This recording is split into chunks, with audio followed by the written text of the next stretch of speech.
Hi folks, this is Nicole Bond from Lincoln Intermediate Unit 12. What I'm going to do is show you how you can screencast with Loom. So you're going to have to go to Loom and set up your account before you get the add-on for Google Chrome, or the extension for Google Chrome. It's right up here. So you'll see I have the option of a full desktop or a current tab. You see that my camera is working as well as my microphone audio. All I have to do if I want to record is to hit start recording. There are some advanced options. So if I want to switch cameras or I have a different microphone, lots of different menus I can turn off or on. So what I'm going to do is I can switch to screen only if I want, or to camera only if I just want you to see my face. So I'm going to go with screen and cam so that you have an idea here. I'm going to hit start recording.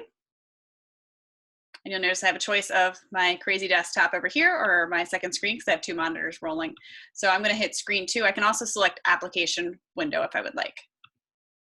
So it gives me a countdown. And now I'm screencasting. So if this is my presentation, I maybe click here and then go to present mode so that I can share it, etc., etc. It's taking a moment here.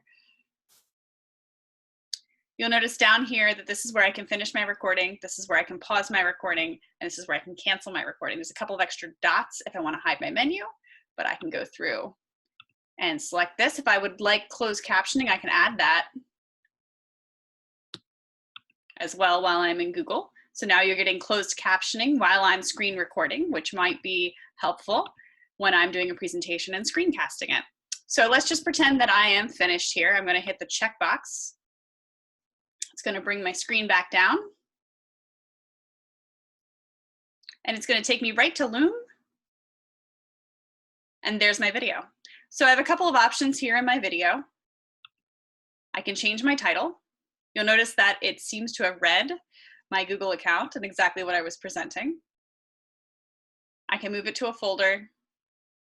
I can duplicate the video. I can download the video. So if I wanted to maybe put it on YouTube, I would download the video and then upload it to YouTube. And I can share it the way it is. There are some settings that I can go in and to change some things in Loom, like I can add a call to action, I can trim it down, etc., etc. I can invite people if I would like by adding their emails.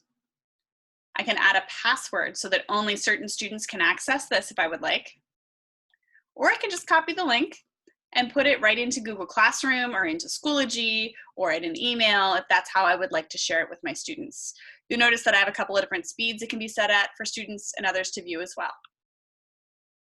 So those are the basics of how to use Loom. Loom is completely free. There is also a downloadable version that you can have on your computer, but I find that this little handy dandy extension is probably the nicest way to do it. I would suggest that you log in and have yourself set up with your login before you start. But it was pretty simple. And this right here just shows me that it's rendering, and I might need to wait until that's completely rendered for me to share that link with my students. Thank you so much.